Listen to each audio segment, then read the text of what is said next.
ನಮಸ್ತೆ ಫ್ರೆಂಡ್ಸ್, ರಾಜ್ ಜಾಬ್ಸ್ಗೆ ಸ್ವಾಗತ. ಫ್ರೆಂಡ್ಸ್, ಗ್ರಾಮ ಲೆಕ್ಕಾಧಿಕಾರಿ ಹುದ್ದೆಗಳಿಗೆ ನೇಮಕಾತಿಯ ಹೊಸ ಸೂಚನೆ ಬಿಡುಗಡೆಯಾಗಿದೆ ನೋಡಿ. ಬೋತ್ ಮೇಲ್ ಅಂಡ್ ಫಿಮೇಲ್, ಪುರುಷ ಮತ್ತು ಮಹಿಳಾ ಅಭ್ಯರ್ಥಿಗಳು ಇಬ್ಬರು ಅರ್ಜಿಗಳನ್ನ ಸಲ್ಲಿಸಬಹುದು. ಸಂಪೂರ್ಣವಾಗಿ ಕಾಯಂ ಉದ್ಯೋಗಗಳಾಗಿರ್ತವೆ.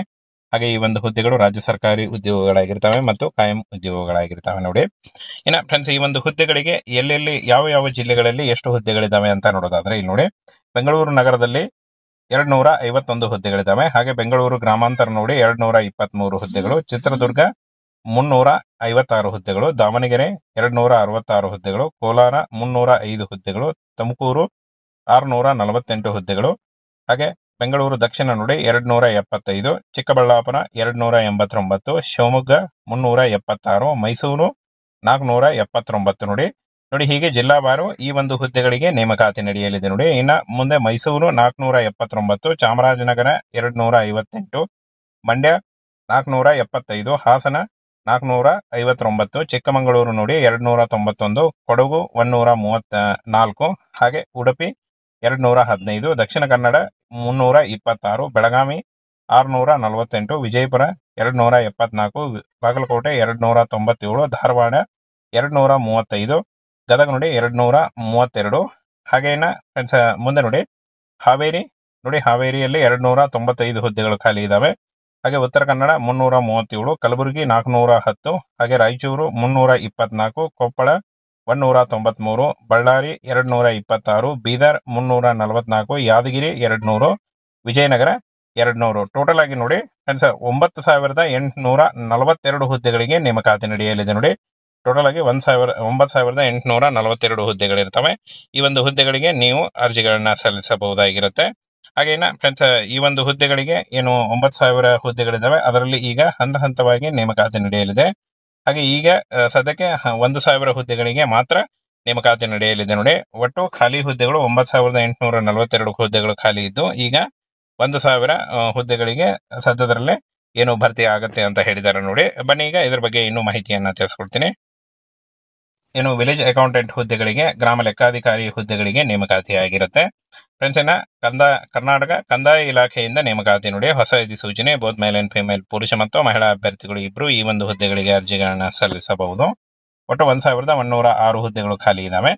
ಹಂತ ಹಂತವಾಗಿ ಈ ಒಂದು ಹುದ್ದೆಗಳಿಗೆ ನೇಮಕಾತಿ ಆಗುತ್ತೆ ಅಂತ ಹೇಳಿದ್ದಾರೆ.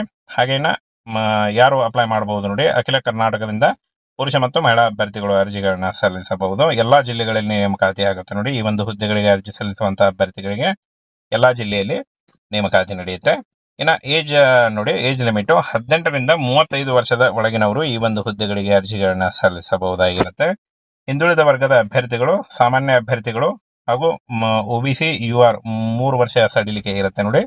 ಹಾಗೇನ ಪರಿಶಿಷ್ಟ ಪಂಗಡ ಮತ್ತು ಪರಿಶಿಷ್ಟ ಜಾತಿ ಈ ಒಂದು ಅಭ್ಯರ್ಥಿಗಳಿಗೆ 5 ವರ್ಷಗಳ ವಯೋಮಿತಿ ಸಡಿಲಿಕೆ ಕೂಡ ಇರುತ್ತೆ ನೋಡಿ. ಆದಷ್ಟು ನಿಮ್ಮ ವಯಸ್ಸಿನ ಲೆಕ್ಕಾಚಾರ ಮಾಡಿಕೊಂಡು ನೀವು ಅರ್ಜಿಗಳನ್ನ ಸಲ್ಲಿಸಬಹುದಾಗಿರುತ್ತೆ. ಹಾಗೇನ ಫ್ರೆಂಡ್ಸ್, ಈ ಒಂದು ಹುದ್ದೆಗಳಿಗೆ ಯಾವ ರೀತಿಯಾಗಿ ಆಯ್ಕೆ ಪ್ರಕ್ರಿಯೆ ನಡೆಯುತ್ತೆ ಅಂತ ನೋಡೋದಾದ್ರೆ, ಸ್ಪರ್ಧಾತ್ಮಕ ಲಿಖಿತ ಪರೀಕ್ಷೆ ಇರುತ್ತೆ ನೋಡಿ. ಸ್ಪರ್ಧಾತ್ಮಕ ಮುಖ್ಯ ಪರೀಕ್ಷೆ ಇರುತ್ತೆ. ದಾಖಲೆ ಪರಿಶೀಲನೆ ಮತ್ತು ಮೆರಿಟ್ ಲಿಸ್ಟ್ ಮೂಲಕ ಆಯ್ಕೆಯನ್ನ ಮಾಡಿಕೊಳ್ಳಲಾಗುತ್ತೆ ನೋಡಿ. ಈ ರೀತಿಯಾಗಿ ನೀವು ಏನು ಆಯ್ಕೆ ಪ್ರಕ್ರಿಯೆ ನಡೆಯುತ್ತೆ. ಇನ್ನು ಈ ಒಂದು ಹುದ್ದೆಗಳಿಗೆ ಕ್ವಾಲಿಫಿಕೇಶನ್ ನೋಡೋದಾದ್ರೆ, ಯಾವುದೇ ಡಿಗ್ರಿ, ಎನಿ ಡಿಗ್ರಿ ಹಾಗೂ ಏನು ಡಿಪ್ಲೊಮಾ ಮಾಡಿದಂತ ಅಭ್ಯರ್ಥಿಗಳು ಕೂಡ ಈ ಒಂದು ಹುದ್ದೆಗಳಿಗೆ ಅರ್ಜಿಗಳನ್ನ ಸಲ್ಲಿಸಬಹುದು. PUC ಮತ್ತು ಯಾವುದೇ ಡಿಗ್ರಿ ಕೇಳಿದ್ದಾರೆ ನೋಡಿ. ಇನ್ನು ಅಪ್ಲಿಕೇಶನ್ ಫೀನ ನೋಡೋದಾದ್ರೆ, ಯಾವುದೇ ರೀತಿಯ ಒಂದು ಅಪ್ಲಿಕೇಶನ್ ಫೀ ಇರಲ್ಲ ಈ ಒಂದು ಹುದ್ದೆಗಳಿಗೆ. ಇನ್ನು ಈ ಒಂದು ಹುದ್ದೆಗಳು ಸೆಪ್ಟೆಂಬರ್ ಕೊನೆಯ ವಾರ ಅಥವಾ ಅಕ್ಟೋಬರ್ದಲ್ಲಿ ಈ ಒಂದು ಹುದ್ದೆಗಳಿಗೆ ಅರ್ಜಿ ಸಲ್ಲಿಕೆ ಶುರುವಾಗಲಿದೆ ನೋಡಿ. ಏನೋ ಈ ಒಂದು ಮಾಹಿತಿ ಇಂಪಾರ್ಟೆಂಟ್ ಮಾಹಿತಿ ಆಗಿದ್ದು, ಯಾವ ಯಾವ ಜಿಲ್ಲೆಗಳಲ್ಲಿ ಎಷ್ಟು ಹುದ್ದೆಗಳಿದಾವೆ ಅನ್ನುವಂತ ಸಂಪೂರ್ಣ ಮಾಹಿತಿ ವಿಡಿಯೋದಲ್ಲಿ ತಿಳಿಸ್ಕೊಟ್ಟಿದ್ದೀನಿ. ನಿಮ್ಮ ಜಿಲ್ಲೆಗಳಲ್ಲಿ ಎಷ್ಟು ಹುದ್ದೆಗಳಿರ್ತವೆ ಅನ್ನುವಂತ ಒಂದು ಚೆಕ್ ಮಾಡ್ಬೇಕಂದ್ರೆ ಆ ಒಂದು ನೋಟಿಫಿಕೇಶನ್ ನಮ್ಮ ಟೆಲಿಗ್ರಾಮ್ ಚಾನಲ್ ಹಾಕಿರ್ತೀನಿ ನೋಡಿ. ಅಲ್ಲಿ ಹೋಗಿ ನೀವು ಇನ್ನೂ ಹೆಚ್ಚಿನ ಮಾಹಿತಿಯನ್ನ ತಿಳ್ಕೊಳ್ಬಹುದು. ಫ್ರೆಂಡ್ಸ್, ಗ್ರಾಮ ಲೆಕ್ಕಾಧಿಕಾರಿ ಹುದ್ದೆಗಳಿಗೆ ನೇಮಕಾತಿಯ ಹೊಸ ಸೂಚನೆ ಬಿಡುಗಡೆಯಾಗಿದೆ ನೋಡಿ. ಬೋತ್ ಮೇಲ್ ಅಂಡ್ ಫಿಮೇಲ್, ಪುರುಷ ಮತ್ತು ಮಹಿಳಾ ಅಭ್ಯರ್ಥಿಗಳು ಇಬ್ರು ಅರ್ಜಿಗಳನ್ನ ಸಲ್ಲಿಸಬಹುದು. ಸಂಪೂರ್ಣವಾಗಿ ಕಾಯಂ ಉದ್ಯೋಗಗಳಾಗಿರ್ತವೆ. ಹಾಗೆ ಈ ಒಂದು ಹುದ್ದೆಗಳು ರಾಜ್ಯ ಸರ್ಕಾರಿ ಉದ್ಯೋಗಗಳಾಗಿರ್ತವೆ ಮತ್ತು ಕಾಯಂ ಉದ್ಯೋಗಗಳಾಗಿರ್ತವೆ ನೋಡಿ. ಇನ್ನು ಫ್ರೆಂಡ್ಸ್, ಈ ಒಂದು ಹುದ್ದೆಗಳಿಗೆ ಎಲ್ಲೆಲ್ಲಿ ಯಾವ ಯಾವ ಜಿಲ್ಲೆಗಳಲ್ಲಿ ಎಷ್ಟು ಹುದ್ದೆಗಳಿದಾವೆ ಅಂತ ನೋಡೋದಾದ್ರೆ ಇಲ್ಲಿ ನೋಡಿ. ಬೆಂಗಳೂರು ನಗರದಲ್ಲಿ 251 ಹುದ್ದೆಗಳಿದಾವೆ. ಹಾಗೆ ಬೆಂಗಳೂರು ಗ್ರಾಮಾಂತರ ನೋಡಿ 223 ಹುದ್ದೆಗಳು, ಚಿತ್ರದುರ್ಗ 356 ಹುದ್ದೆಗಳು, ದಾವಣಗೆರೆ 266 ಹುದ್ದೆಗಳು, ಕೋಲಾರ 305 ಹುದ್ದೆಗಳು, ತುಮಕೂರು 648 ಹುದ್ದೆಗಳು, ಹಾಗೆ ಬೆಂಗಳೂರು ದಕ್ಷಿಣ ನೋಡಿ 275, ಚಿಕ್ಕಬಳ್ಳಾಪುರ 289, ಶಿವಮೊಗ್ಗ 376, ಮೈಸೂರು 479 ನೋಡಿ. ನೋಡಿ ಹೀಗೆ ಜಿಲ್ಲಾವಾರು ಈ ಒಂದು ಹುದ್ದೆಗಳಿಗೆ ನೇಮಕಾತಿ ನಡೆಯಲಿದೆ ನೋಡಿ. ಇನ್ನ ಮುಂದೆ ಮೈಸೂರು 479, ಚಾಮರಾಜನಗರ 258, ಮಂಡ್ಯ 475, ಹಾಸನ 459, ಚಿಕ್ಕಮಗಳೂರು ನೋಡಿ 291, ಕೊಡಗು 134, ಹಾಗೆ ಉಡುಪಿ 215, ದಕ್ಷಿಣ ಕನ್ನಡ 326, ಬೆಳಗಾವಿ 648, ವಿಜಯಪುರ 274, ಬಾಗಲಕೋಟೆ 297, ಧಾರವಾಡ 235, ಗದಗ ನೋಡಿ 232. ಹಾಗೇನ ಫ್ರೆಂಡ್ಸ್ ಮುಂದೆ ನೋಡಿ ಹಾವೇರಿ ನೋಡಿ, ಹಾವೇರಿಯಲ್ಲಿ 295 ಹುದ್ದೆಗಳು ಖಾಲಿ ಇದಾವೆ.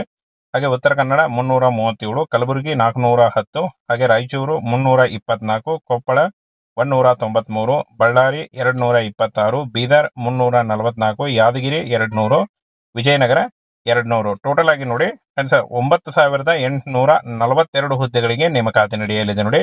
ಟೋಟಲ್ ಆಗಿ 9,842 ಹುದ್ದೆಗಳಿರ್ತವೆ. ಈ ಒಂದು ಹುದ್ದೆಗಳಿಗೆ ನೀವು ಅರ್ಜಿಗಳನ್ನ ಸಲ್ಲಿಸಬಹುದಾಗಿರುತ್ತೆ. ಹಾಗೇನ ಫ್ರೆಂಡ್ಸ್ ಈ ಒಂದು ಹುದ್ದೆಗಳಿಗೆ ಏನು 9,000 ಹುದ್ದೆಗಳಿದಾವೆ, ಅದರಲ್ಲಿ ಈಗ ಹಂತ ಹಂತವಾಗಿ ನೇಮಕಾತಿ ನಡೆಯಲಿದೆ. ಹಾಗೆ ಈಗ ಸದ್ಯಕ್ಕೆ 1,000 ಹುದ್ದೆಗಳಿಗೆ ಮಾತ್ರ ನೇಮಕಾತಿ ನಡೆಯಲಿದೆ ನೋಡಿ. ಒಟ್ಟು ಖಾಲಿ ಹುದ್ದೆಗಳು 9,842 ಹುದ್ದೆಗಳು ಖಾಲಿ ಇದ್ದು, ಈಗ 1,000 ಹುದ್ದೆಗಳಿಗೆ ಸದ್ಯದಲ್ಲೇ ಏನು ಭರ್ತಿ ಆಗುತ್ತೆ ಅಂತ ಹೇಳಿದ್ದಾರೆ ನೋಡಿ. ಬನ್ನಿ ಈಗ ಇದ್ರ ಬಗ್ಗೆ ಇನ್ನೂ ಮಾಹಿತಿಯನ್ನ ತಿಳಿಸ್ಕೊಡ್ತೀನಿ. ಏನು ವಿಲೇಜ್ ಅಕೌಂಟೆಂಟ್ ಹುದ್ದೆಗಳಿಗೆ, ಗ್ರಾಮ ಲೆಕ್ಕಾಧಿಕಾರಿ ಹುದ್ದೆಗಳಿಗೆ ನೇಮಕಾತಿ ಆಗಿರುತ್ತೆ. ಫ್ರೆಂಡ್ಸ್ ಕರ್ನಾಟಕ ಕಂದಾಯ ಇಲಾಖೆಯಿಂದ ನೇಮಕಾತಿ ನೋಡಿ. ಹೊಸ ಅಧಿಸೂಚನೆ, ಬೋತ್ ಮೇಲ್ ಅಂಡ್ ಫಿಮೇಲ್, ಪುರುಷ ಮತ್ತು ಮಹಿಳಾ ಅಭ್ಯರ್ಥಿಗಳು ಇಬ್ರು ಈ ಒಂದು ಹುದ್ದೆಗಳಿಗೆ ಅರ್ಜಿಗಳನ್ನ ಸಲ್ಲಿಸಬಹುದು. ಒಟ್ಟು 1,106 ಹುದ್ದೆಗಳು ಖಾಲಿ ಇದಾವೆ. ಹಂತ ಹಂತವಾಗಿ ಈ ಒಂದು ಹುದ್ದೆಗಳಿಗೆ ನೇಮಕಾತಿ ಆಗುತ್ತೆ ಅಂತ ಹೇಳಿದ್ದಾರೆ. ಹಾಗೇನ ಯಾರು ಅಪ್ಲೈ ಮಾಡಬಹುದು ನೋಡಿ, ಅಖಿಲ ಕರ್ನಾಟಕದಿಂದ ಪುರುಷ ಮತ್ತು ಮಹಿಳಾ ಅಭ್ಯರ್ಥಿಗಳು ಅರ್ಜಿಗಳನ್ನ ಸಲ್ಲಿಸಬಹುದು. ಎಲ್ಲಾ ಜಿಲ್ಲೆಗಳಲ್ಲಿ ನೇಮಕಾತಿ ಆಗುತ್ತೆ ನೋಡಿ. ಈ ಒಂದು ಹುದ್ದೆಗಳಿಗೆ ಅರ್ಜಿ ಸಲ್ಲಿಸುವಂತಹ ಅಭ್ಯರ್ಥಿಗಳಿಗೆ ಎಲ್ಲಾ ಜಿಲ್ಲೆಯಲ್ಲಿ ನೇಮಕಾತಿ ನಡೆಯುತ್ತೆ. ಇನ್ನ ಏಜ್ ನೋಡಿ, ಏಜ್ ಲಿಮಿಟ್ 18ರಿಂದ 35 ವರ್ಷದ ಒಳಗಿನವರು ಈ ಒಂದು ಹುದ್ದೆಗಳಿಗೆ ಅರ್ಜಿಗಳನ್ನ ಸಲ್ಲಿಸಬಹುದಾಗಿರುತ್ತೆ. ಹಿಂದುಳಿದ ವರ್ಗದ ಅಭ್ಯರ್ಥಿಗಳು, ಸಾಮಾನ್ಯ ಅಭ್ಯರ್ಥಿಗಳು ಹಾಗೂ OBC UR 3 ವರ್ಷ ಸಡಿಲಿಕೆ ಇರುತ್ತೆ ನೋಡಿ. ಹಾಗೇನ ಪರಿಶಿಷ್ಟ ಪಂಗಡ ಮತ್ತು ಪರಿಶಿಷ್ಟ ಜಾತಿ ಈ ಒಂದು ಅಭ್ಯರ್ಥಿಗಳಿಗೆ 5 ವರ್ಷಗಳ ವಯೋಮಿತಿ ಸಡಿಲಿಕೆ ಕೂಡ ಇರುತ್ತೆ ನೋಡಿ. ಆದಷ್ಟು ನಿಮ್ಮ ವಯಸ್ಸಿನ ಲೆಕ್ಕಾಚಾರ ಮಾಡಿಕೊಂಡು ನೀವು ಅರ್ಜಿಗಳನ್ನ ಸಲ್ಲಿಸಬಹುದಾಗಿರುತ್ತೆ. ಹಾಗೇನ ಫ್ರೆಂಡ್ಸ್ ಈ ಒಂದು ಹುದ್ದೆಗಳಿಗೆ ಯಾವ ರೀತಿಯಾಗಿ ಆಯ್ಕೆ ಪ್ರಕ್ರಿಯೆ ನಡೆಯುತ್ತೆ ಅಂತ ನೋಡೋದಾದ್ರೆ, ಸ್ಪರ್ಧಾತ್ಮಕ ಲಿಖಿತ ಪರೀಕ್ಷೆ ಇರುತ್ತೆ ನೋಡಿ. ಸ್ಪರ್ಧಾತ್ಮಕ ಮುಖ್ಯ ಪರೀಕ್ಷೆ ಇರುತ್ತೆ. ದಾಖಲೆ ಪರಿಶೀಲನೆ ಮತ್ತು ಮೆರಿಟ್ ಲಿಸ್ಟ್ ಮೂಲಕ ಆಯ್ಕೆಯನ್ನ ಮಾಡಿಕೊಳ್ಳಲಾಗುತ್ತೆ ನೋಡಿ. ಈ ರೀತಿಯಾಗಿ ನೀವು ಏನು ಆಯ್ಕೆ ಪ್ರಕ್ರಿಯೆ ನಡೆಯುತ್ತೆ.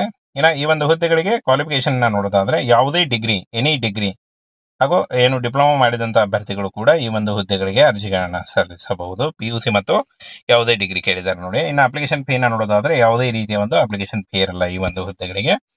ಇನ್ನು ಈ ಒಂದು ಹುದ್ದೆಗಳು ಸೆಪ್ಟೆಂಬರ್ ಕೊನೆಯ ವಾರ ಅಥವಾ ಅಕ್ಟೋಬರ್ದಲ್ಲಿ ಈ ಒಂದು ಹುದ್ದೆಗಳಿಗೆ ಅರ್ಜಿ ಸಲ್ಲಿಕೆ ಶುರುವಾಗಲಿದೆ ನೋಡಿ. ಏನೋ ಈ ಒಂದು ಮಾಹಿತಿ ಇಂಪಾರ್ಟೆಂಟ್ ಮಾಹಿತಿ ಆಗಿದ್ದು, ಯಾವ ಯಾವ ಜಿಲ್ಲೆಗಳಲ್ಲಿ ಎಷ್ಟು ಹುದ್ದೆಗಳಿದಾವೆ ಅನ್ನುವಂತ ಸಂಪೂರ್ಣ ಮಾಹಿತಿ ವಿಡಿಯೋದಲ್ಲಿ ತಿಳಿಸ್ಕೊಟ್ಟಿದ್ದೀನಿ. ನಿಮ್ಮ ಜಿಲ್ಲೆಗಳಲ್ಲಿ ಎಷ್ಟು ಹುದ್ದೆಗಳಿರ್ತವೆ ಅನ್ನುವಂತ ಒಂದು ಚೆಕ್ ಮಾಡ್ಬೇಕಂದ್ರೆ ಆ ಒಂದು ನೋಟಿಫಿಕೇಶನ್ ನಮ್ಮ ಟೆಲಿಗ್ರಾಮ್ ಚಾನಲ್ ಹಾಕಿರ್ತೇನೆ ನೋಡಿ. ಅಲ್ಲಿ ಹೋಗಿ ನೀವು ಇನ್ನೂ ಹೆಚ್ಚಿನ ಮಾಹಿತಿಯನ್ನ ತಿಳ್ಕೊಳ್ಬಹುದು.